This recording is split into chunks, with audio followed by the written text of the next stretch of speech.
दोस्तों आपके अपने चैनल बुक विस्पर तहे दिल से स्वागत हो। आज हम बात करने वाले हैं वन बिग थिंग बुक के बारे में, जिसको लिखा है फिल कुक ने। Chapter 1, take control. आपको अपनी लाइफ का कंट्रोल आपके हाथ में लेना होगा।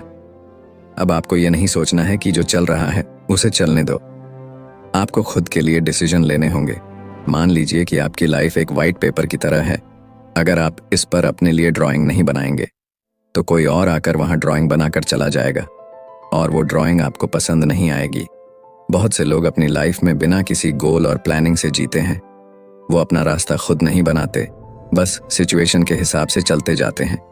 इससे आपको सेटिस्फैक्शन नहीं मिलेगा और आपको ऐसा लगेगा जैसे कोई आपकी लाइफ को कंट्रोल कर रहा है। फॉर एग्जाम्पल, रिश्तेदारों के कहने पर आपने साइंस ले ली, फिर से लोगों के कहने पर आपने इंजीनियरिंग कर ली। मान लीजिए आपको जॉब भी मिल गई, पर बाद में आपको रियलाइज होगा कि मुझे तो इंजीनियरिंग में मज़ा ही नहीं आ रहा है, मुझे तो डॉक्टर बनना था। गोल के साथ साथ एक और चीज़ बहुत ज़रूरी होती है और वो है विजन। विजन एक गाइड की तरह है। अगर आपका विजन क्लियर है तो आप डिसीजन सही ले पाएंगे।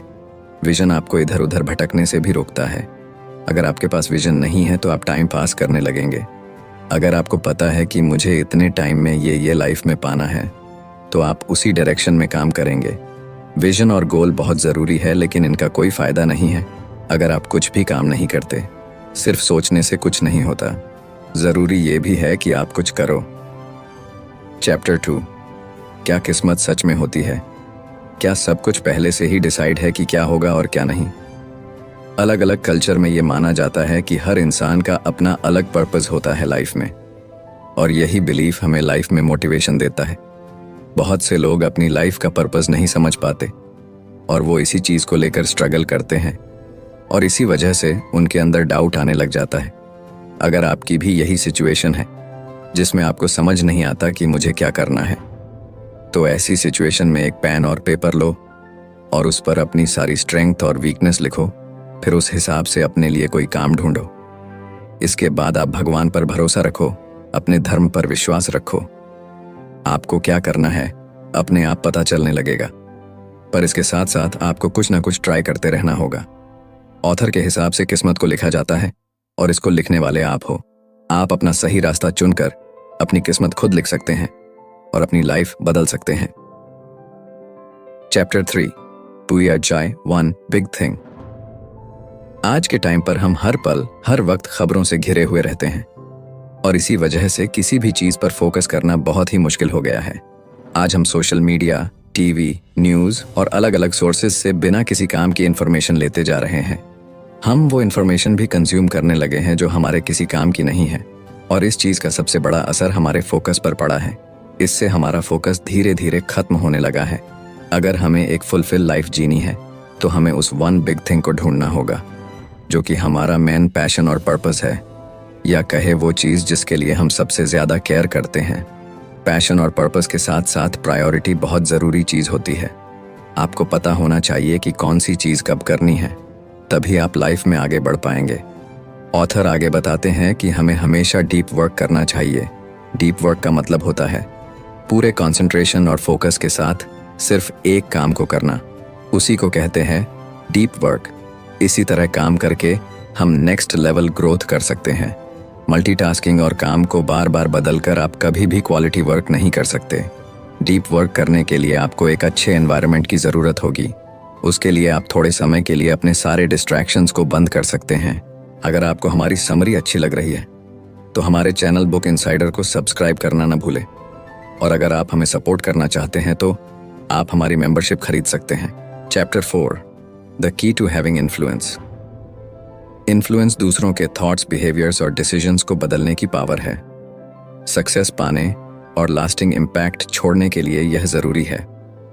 इन्फ्लुएंस का मतलब सिर्फ एक तेज़ आवाज़ या एक बड़ा प्लेटफॉर्म होने के बारे में नहीं है। यह एक क्लियर पर्पस होने के बारे में है, जिसे ऑथर आपकी वन बिग थिंग या OBT कहते हैं। आपका OBT वह मेन पैशन या टारगेट है जो आपको इंस्पायर करता है। जब आप इस पर फोकस करते हैं तो आप उस एरिया में एक्सपर्टीज एंड क्रेडिबिलिटी को बनाते हैं। लोग उन लोगों की ओर अट्रैक्ट होते हैं जो अपने काम के बारे में जानकार और पैशनेट होते हैं। यह फोकस आपको रोज की जिंदगी के शोर और डिस्ट्रैक्शंस को दूर करने और असल में इम्पॉर्टेंट चीजों पर फोकस करने में मदद करता है। चैप्टर आगे बताता है कि अपने ओबीटी के लिए खुद को डेडिकेट करके आप एक्सेलेंस पाने के लिए रिक्वायर्ड स्किल्स और टूल डेवलप कर सकते हैं। यह डेडिकेशन आपको दूसरों से अलग करता है, जिनके पास अपने गोल के लिए ज्यादा बिखरा हुआ अप्रोच हो सकता है। कॉन्टिन्यूटी और इन डेप्थ नॉलेज आपको अपने एरिया में एक जाना माना व्यक्ति बनाती है, जो बदले में आपके इन्फ्लुएंस को बढ़ाता है। इन्फ्लुएंस केवल पर्सनल सक्सेस के बारे में नहीं है, ये दूसरों को मोटिवेट करने और उनकी लीडरशिप करने की ताकत के बारे में भी है। जब आप अपने पर्पस के बारे में क्लियर होते हैं और उसके लिए कमिटमेंट शो करते हैं, तो लोग आपको लीडर मानते हैं। वे आपके पैशन एंड डेडिकेशन को देखते हैं और अपने गोल्स को उसी एक्साइटमेंट के साथ पाने के लिए इंस्पायर होते हैं। ऑथर इस बात पर जोर देते हैं कि इन्फ्लुएंस ऑथेंटिसिटी से आता है। जब आपका ओबीटी आपकी एक्चुअल इंटरेस्ट और पावर्स के साथ अलाइन होता है, तो आपका इन्फ्लुएंस ज्यादा पावरफुल एंड एंड्यूरिंग होता है। लोग महसूस कर सकते हैं कि कोई व्यक्ति रियल है, और यह ऑथेंटिसिटी विश्वास और सम्मान बनाती है। Chapter 5 the power of perception. Perception यह है कि दूसरे आपको कैसे देखते और समझते हैं। आज की दुनिया में पर्सनल ब्रांडिंग परसेप्शन का एक इम्पॉर्टेंट हिस्सा है। आपका पर्सनल ब्रांड वो इमेज है जिसे आप दुनिया के सामने पेश करते हैं, और यह आपके कामों, शब्दों और आपके खुद को प्रेजेंट करने के तरीके से आकार लेता है। यह एक फेक इमेज बनाने या कोई ऐसा व्यक्ति बनने की कोशिश करने के बारे में नहीं है जो आप नहीं हैं। इसके बजाय यह आपकी सच्चाई को ढूंढने और इसे लगातार एक्सप्रेस करने के बारे में है। आपके ब्रांड को आपके वैल्यूज, पैशन एंड स्ट्रेंथ को रिफ्लेक्ट करना चाहिए। एक मजबूत पर्सनल ब्रांड होने से लोगों को यह समझने में मदद मिलती है कि आप कौन हैं और आप किसके लिए खड़े हैं। यह उनके लिए आपसे जुड़ना और आपको याद रखना आसान बनाता है। यह रिलेशनशिप इन्फ्लुएंस बनाने और अपने गोल को पाने के लिए जरूरी है। जब लोग जानते हैं कि आप क्या हैं, तो वे आपका और आपके कोशिशों का सपोर्ट करने की ज्यादा पॉसिबिलिटी रखते हैं। ऑथर बताते हैं कि एक पर्सनल ब्रांड लगातार काम और कम्युनिकेशन से बनाया जाता है। यह आपके ओबीटी पर क्लियर होने और यह इंश्योर करने के बारे में है कि आप जो कुछ भी करते हैं वह इसके अकॉर्डिंग हो।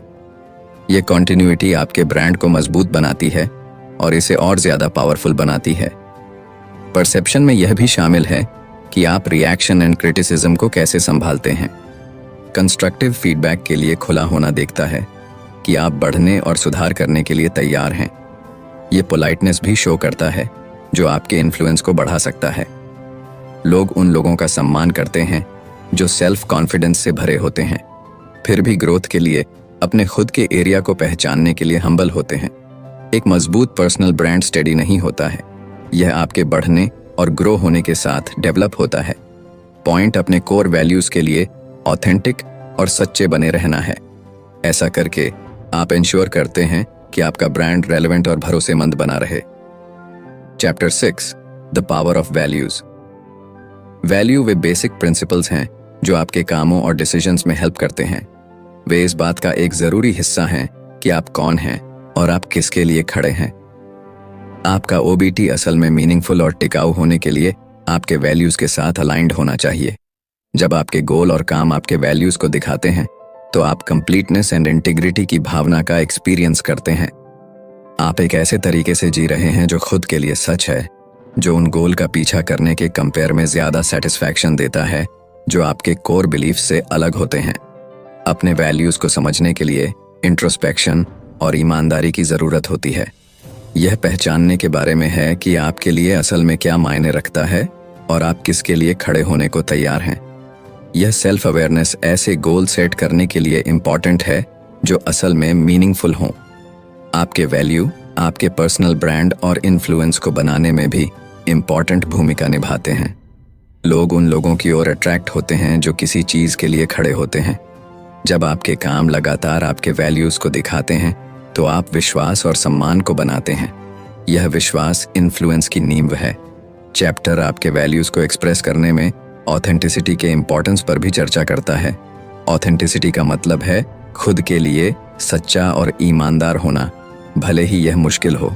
इसका मतलब है कि शॉर्ट टर्म बेनिफिट्स के लिए समझौता करने के बजाय अपने विश्वासों के अकॉर्डिंग चुनाव करना।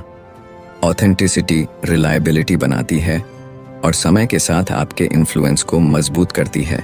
Chapter 7 what's your one big thing, the question only you can answer. इस चैप्टर में हम अपनी वन बिग थिंग ढूंढने की कोशिश करेंगे। उसके लिए कुछ सवाल है जिनके जवाब अगर हम ढूंढ लेते हैं तो आपको आपकी वन बिग थिंग पता चल जाएगी। पहला क्वेश्चन, आपके लिए क्या आसान है? दूसरा क्वेश्चन, आपको क्या पसंद है? तीसरा क्वेश्चन, आपको क्या क्रेजी लगता है? चौथा क्वेश्चन, आप क्या छोड़ना चाहते हैं? अगर आपको इन सवालों का जवाब मिल गया तो समझ लीजिए आपको अपना OBT मिल गया। Next chapter, challenges to your one big thing. अपने एक बड़े गोल या OBT को पाना कोई आसान रास्ता नहीं है।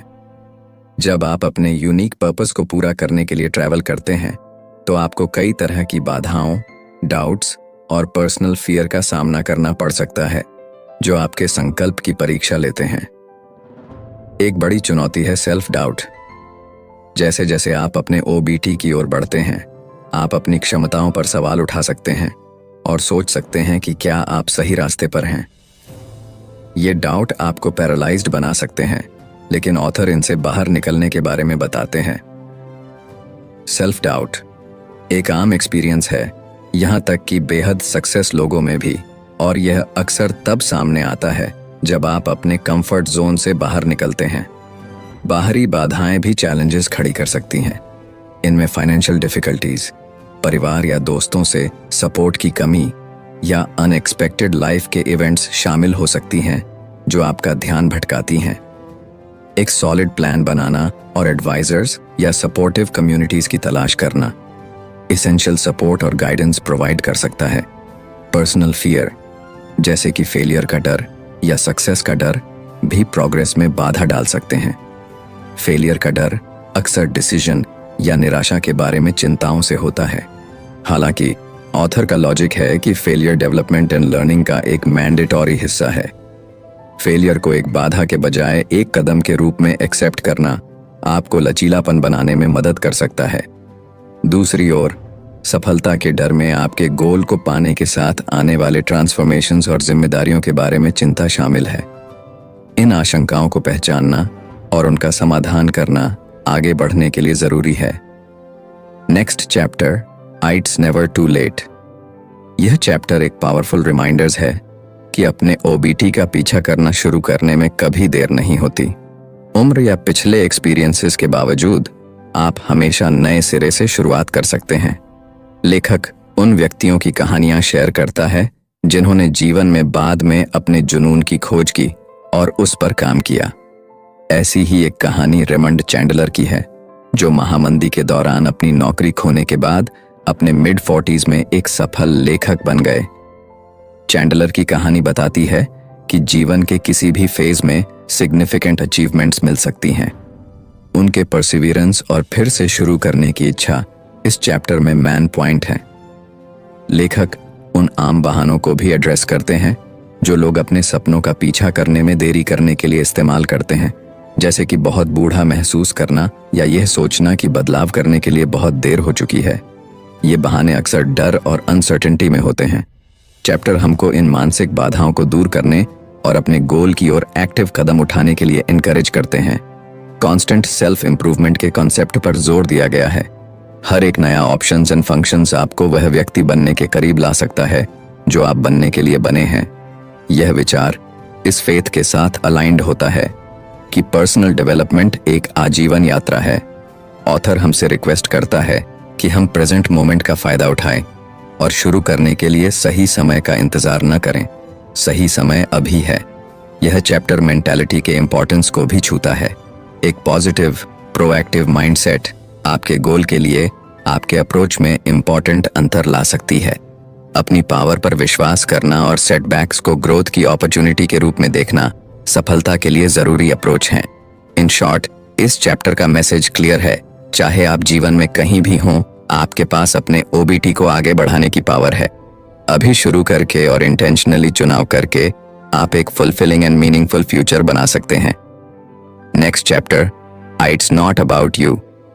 ये चैप्टर पर्सनल सक्सेस से ध्यान हटाकर आपके ओबीटी के वाइडर इम्पैक्ट पर फोकस करता है। ऑथर का तर्क है कि सच्चा सेटिस्फैक्शन दुनिया में मीनिंगफुल कॉन्ट्रीब्यूशंस देने से आता है, जबकि पर्सनल गोल्स पाना इंपॉर्टेंट है। आपके ओबीटी का अल्टीमेट ऑब्जेक्टिव दूसरों की सेवा करना और पॉजिटिव लेगेसी छोड़ना होना चाहिए। जिम कॉलिंस कहते हैं, अपने पैशन को ढूंढने और दुनिया की जरूरतों के इंटरसेक्शन को खोजने के लिए इस विचार को कंटेन करता है कि आपके ओबीटी को एक बड़े पर्पस के साथ अलाइन करना चाहिए। आपके पैशन और दुनिया की जरूरतों का इंटरसेक्शन वह जगह है जहां आप सबसे सिग्निफिकेंट इम्पैक्ट डाल सकते हैं। यह अप्रोच हमें अपनी पर्सनल एम्बिशंस से परे देखने और इस बात पर विचार करने के लिए इनकरेज करती है कि उनका यूनिक टैलेंट दूसरों को कैसे फायदा पहुंचा सकता है। चैप्टर आपके ओबीटी को जीने में वैल्यूज की भूमिका पर भी चर्चा करता है। एक लास्टिंग लेगेसी को बनाने में ऑथेंटिसिटी एंड इंटीग्रिटी इंपॉर्टेंट है। जब आपके काम आपके कोर वैल्यूज के साथ अलाइंड होते हैं तो आप विश्वास और सम्मान को बनाते हैं, जो एक मीनिंगफुल इम्पैक्ट बनाने के लिए जरूरी हैं।